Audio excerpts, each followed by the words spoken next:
क्या विपक्ष बीजेपी की जाल में फंस गया या फिर महिला आरक्षण बिल सरकार की सिर्फ एक स्ट्रेटेजी का हिस्सा था? जैसे ही संसद में महिला आरक्षण बिल गिरा, असली खेल वोटिंग के एक दिन बाद शुरू हो गया। संसद में बिल नहीं पास हो पाया। अगले ही दिन भारतीय जनता पार्टी ने इस मुद्दे को तुरंत महिलाओं के अधिकार से जोड़ दिया और नैरेटिव सेट करना शुरू कर दिया।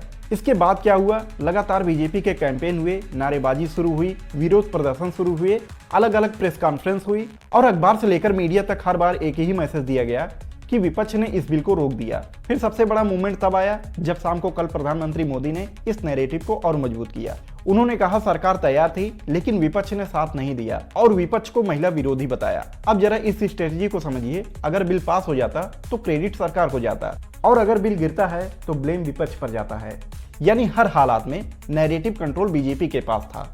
वहीं कांग्रेस और विपक्ष का कहना है ये सब एक प्लान्ड स्ट्रेटेजी थी ताकि मुद्दे को चुनावी हथियार बनाया जा सके। उन्होंने कहा कि हम इस बिल के खिलाफ नहीं थे। महिला आरक्षण कानून 2023 में ही पास हो चुका है, लेकिन इसे लागू करने के लिए जो डिलिमिटेशन और सेंसस से जोड़ा गया है वो शर्तें मंजूर नहीं है।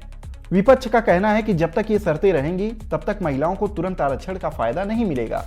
अगर इसे ऐसे ही लागू किया गया तो देरी का नुकसान सीधे महिला प्रतिनिधित्व का होगा और राजनीतिक फायदा उस पार्टी को मिल सकता है जो इसका क्रेडिट ले रही है। अब इसमें सबसे बड़ा एंगल है महिला वोटर का। पिछले कुछ सालों में भारतीय जनता पार्टी ने कुछ ऐसे मुद्दों पर काम किया है जो सीधे महिलाओं से जुड़े हैं, जैसे शौचालय, गैस सिलेंडर और 3 तलाक जैसे फैसले। इन सब पर एक साइलेंट सपोर्ट देखने को मिला है, जहां बिना ज्यादा शोर के महिलाओं का एक बड़ा वर्ग बीजेपी के पक्ष में जाता है। तो अब बड़ा सवाल ये भी हो जाता है, क्या इस बार भी महिला आरक्षण का नैरेटिव उसी साइलेंट वोटर को एक्टिवेट करेगा या फिर विपक्ष इस बार इस नैरेटिव को तोड़ेगा? अपनी राय कमेंट में जरूर बताइएगा और अगर आप चैनल पे नए हैं तो चैनल को सब्सक्राइब जरूर कर लीजिएगा।